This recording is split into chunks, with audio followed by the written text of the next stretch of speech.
ఇండియాలో ఉన్న మిలీనియర్స్ కూడా దుబాయ్ సేఫెస్ట్ ప్లేస్, దుబాయ్‌కి షిఫ్ట్ అయిపోవాలి అని ఆలోచన చేస్తున్నారు. దానికి సంబంధించి అప్లికేషన్స్ కూడా పెట్టారు. ఇట్లాంటి వార్తలన్నీ వస్తున్నాయి. నిజమేనా? దుబాయ్ మీన్స్ యూఏఈలో అంత సెక్యూర్డ్ లైఫ్ ఉంటుందా? తప్పకుండా అండి. అంటే మన ఎంతోమంది మిలియనర్స్ చాలామంది ఉన్నారు. ఇప్పుడు నెక్స్ట్ 1 ఇయర్ ఎస్టిమేట్‌లో దాదాపు 9,000 పైగా మిలియనర్స్ యూఏఈలో స్థిరపడబోతున్నారు. ఓకే. ఇండియన్స్ వాళ్ళందరూ ఇండియన్స్. అందరూ ఇండియన్స్. అంటే చాలామంది ఇప్పుడు అంటే నాకు తెలిసిన వాళ్ళు ఎంతోమంది అమెరికాలో 20 ఇయర్స్ ఉండి ఈరోజు దుబాయ్‌లో స్థిరపడిన వాళ్ళు ఉన్నారు. కెనడా నుంచి వచ్చారు, ఆస్ట్రేలియా నుంచి వచ్చారు, యూకే నుంచి వచ్చారు, సింగపూర్ నుంచి వచ్చారు. అంటే ఎన్నో కంట్రీని వదిలేసి ఇప్పుడు దుబాయ్‌కి వస్తున్నారు. అంటే అక్కడ ఉన్నట్టు ఎన్విరాన్మెంట్ మీరు అది ఏదైనా కానీ మీరు చూడండి, ఏ సెగ్మెంట్ అయినా సరే అక్కడ ప్రతిది కూడా చాలా ఉంది. అంటే లైఫ్ స్టైల్కి ఏ కంట్రీతో కూడా మీరు కంపేర్ చేసుకోవాల్సిన అవసరం లేదు. వీళ్ళ లైఫ్ స్టైల్ ఎంటైర్లీ డిఫరెంట్ అండి. అంత లైఫ్ స్టైల్ తో పాటు 100% సెక్యూరిటీ. కానీ మన వాళ్ళు సెటిల్ అవ్వగలుగుతారా? ఇప్పుడు దుబాయ్ లో సెటిల్ అవ్వాలంటే మనకుండే అలవాట్లు, మనకున్న వాతావరణం, మన దేశంలో ఉన్నటువంటి పరిస్థితులు, ఇక్కడ అపరిమితమైన స్వేచ్ఛ ఇవన్నీ ఉన్నాయి అంటారు కదా. సో మన దేశం నుంచి వెళ్ళి అక్కడికి అంతమంది సెటిల్ అవ్వాలంటే ఒక మిడిల్ క్లాస్ పర్సన్స్ కానీ లేదా కొంచెం సంపాదించినటువంటి వ్యక్తులు కానీ అక్కడ వాతావరణం, పరిస్థితులు, లైఫ్ స్టైల్ ఇవన్నీ సింక్ అవుతాయా? 100% సింక్ అవుతాయండి.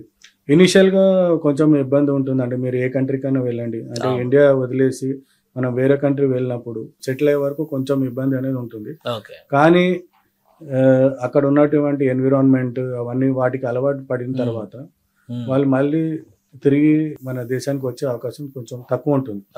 అక్కడ అలవాటు పడి. ఎందుకు ఇక్కడ ఇప్పుడు టెంపరేచర్స్ చాలా ఎక్కువ ఉంటాయి అంటారు. ఇప్పుడు ఎడారి నేల కాబట్టి ఆ ప్రాబ్లం ఉంది అని అంటూ ఉంటారు. మనం ఎక్కడ చూసినా కానీ దుబాయ్ అందాలను చూస్తాము, దుబాయ్ హై రైజ్ టవర్స్ చూస్తాం, దాంతోపాటు దుబాయ్లో ఇసుక నేలలో, ఎడారి నేలను కూడా చూస్తూ ఉంటాం. దానివల్ల వాతావరణ పరంగా ఇబ్బంది పడతారు అనేది ఒక ఇది ఉంది. అది నిజమేనా, లేదంటే దానికి తగ్గ ఆల్టర్నేటివ్స్ కూడా అక్కడ రెడీ అయి ఉన్నాయి? అంటే అక్కడ ఉన్న ఇన్ఫ్రాస్ట్రక్చర్ లో మీరు సమ్మర్ లో కూడా ప్రతిది కూడా నార్మల్ గానే ఫంక్షన్ అవుతుందండి. ఎక్కడ వెళ్ళినా మీకు ఏసీ ఉంటుంది. బస్లో వెళ్ళినా, మెట్రోలో వెళ్ళినా, మాల్స్ లో, ఆఫీసెస్ లో ఏసీ ఉంటుంది. ఇప్పుడు మీరు సపోజ్ యూఎస్ వెళ్ళారు, కెనడా వెళ్ళారు, అక్కడ చలి ఎక్కువ, ఇక్కడ ఎండ ఎక్కువ. సో వాతావరణం అనేది అది జియోగ్రఫికల్ ఏరియా బట్టి ఆ వాతావరణ మార్పులు అనేవి ఉంటాయి. కానీ భరించలేనంత వేడి మాత్రం ఉండదు. అంటే కొంచెం మనం అక్కడ ఎన్విరాన్మెంట్ కి అడ్జస్ట్ అయిన తర్వాత ఎలా ఉండాలో తెలిసిన తర్వాత అది ఒక పెద్ద సమస్యగా మాత్రం ఉండదండి. స్క్రీన్ పైన స్క్రోల్ అవుతున్నటువంటి నంబర్ కి కాల్ చేసినా, వాట్సాప్ చేసినా మీకు కావాల్సిన ఇన్ఫర్మేషన్ దొరుకుతుంది. రాజుగారు కండక్ట్ చేయబోతున్నటువంటి ఈవెంట్కి సంబంధించినటువంటి టోటల్ షెడ్యూల్ మీకు ఇస్తారు. సో దాన్ని బట్టి మీరు ఫాలో అవ్వచ్చు.